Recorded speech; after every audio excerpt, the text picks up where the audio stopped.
নিরাপদ স্বাস্থ্য সেবা নিশ্চিতের লক্ষ্যে গ্র্যাজুয়েট ফার্মাসিস্টদের তত্ত্বাবধানে সারা দেশে 700টি ফার্মেসি চালুর উদ্যোগ নিয়েছে সরকার।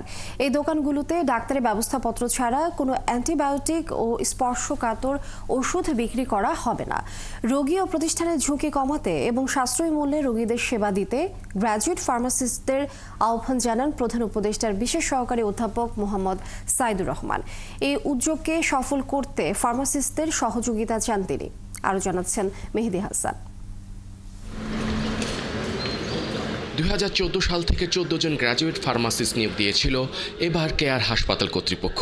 লিলি হালাল বিউটি সোপ, বিএসটিআই কর্তৃক সনদপ্রাপ্ত দেশের প্রথম হালাল বিউটি সোপ, দীপ্তিময় উজ্জ্বল ত্বকের জন্য।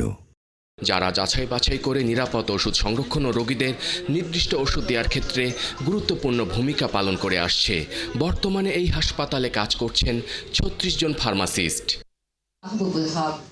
বাংলাদেশ ফার্মেসি কাউন্সিল আয়োজিত এই অনুষ্ঠানে প্রধান উপদেষ্টার বিশেষ সহকারী অধ্যাপক মোহাম্মদ সাইদুর রহমান বলেন, আধুনিক চিকিৎসায় প্রতিটি হাসপাতালে গ্র্যাজুয়েট ফার্মাসিস্টদের ভূমিকা অত্যন্ত গুরুত্বপূর্ণ। নিরাপদ ওষুধ সঠিক মাত্রায় দেওয়ার ক্ষেত্রে ফার্মাসিস্টদের বিকল্প নেই। যেহেতু লাস্ট ফার্মার মতো জায়গায়ও তো আমরা ওইভাবে ফার্মাসিস্ট পাই না, অন্য ফার্মাসিতে তো আসলে পাওয়ার সুযোগই নেই। আর গভর্নমেন্ট সেক্টরের চিত্র তো আপনারা জানেনই যে সেখানে আমাদের আসলে এই পদটা নাই, আমরা ওইভাবে মনোযোগ দিইনি, বাট এটা দেওয়া প্রয়োজন। যার যার কাজ তাকে করতে হবে। তো ওনারা তো একটা ছোট মুদির দোকানের পেছনে বা ছোট দোকান মুদির দোকান ওষুধের দোকানের পেছনে 100 বছর যাবত ওনারা ডাক্তারি করেছেন। তা থেকে আসলে খুব সামাজিক সম্মান নষ্ট হয়ে গেছে আসলে তাদের। কিন্তু আমাদের যখনই আমরা ইস্যুটাকে সামনে আনি তখনই হচ্ছে দোকানে কীভাবে বলবেন, এটা আসলে কালচারাল একটা ইস্যু। বাংলাদেশের যে হেলথ ইনফ্রাস্ট্রাকচার এইটার সঙ্গে আমি মানিয়ে আমি কাজ করব, তাহলে সার্ভিস ডেলিভার করতে পারবো।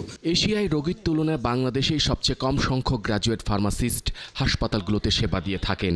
থাইল্যান্ডে এই হার 40%, মালয়েশিয়ায় 38%, ইন্দোনেশিয়ায় 26%, কিন্তু বাংলাদেশে মাত্র 10%-এর নিচে ফার্মাসিস্টদের উপস্থিতি দেখা গেছে।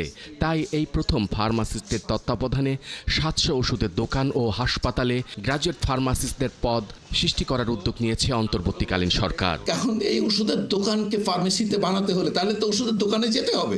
আমি তো আসলে মানে অন্য জায়গায় থেকে আসলে ওষুধের দোকানকে তো ফার্মেসি বানাতে পারবো না। সো প্রেজেন্স কথাটা খুব পরিষ্কার যে একজন গ্র্যাজুয়েট ফার্মাসিস্টের উপস্থিতির মাধ্যমে একটা ওষুধের দোকান ফার্মেসিতে রূপান্তরিত হতে পারে। 18 কোটি মানুষের দেশে 654টি সরকারি হাসপাতালে একসাথে 51,316টি মানুষের চিকিৎসার সুযোগ আছে। তবে এসব প্রতিষ্ঠানে ওষুধ সরবরাহে একজনও গ্র্যাজুয়েট ফার্মাসিস্ট নেই। মেহেদি হাসান, 71, ঢাকা।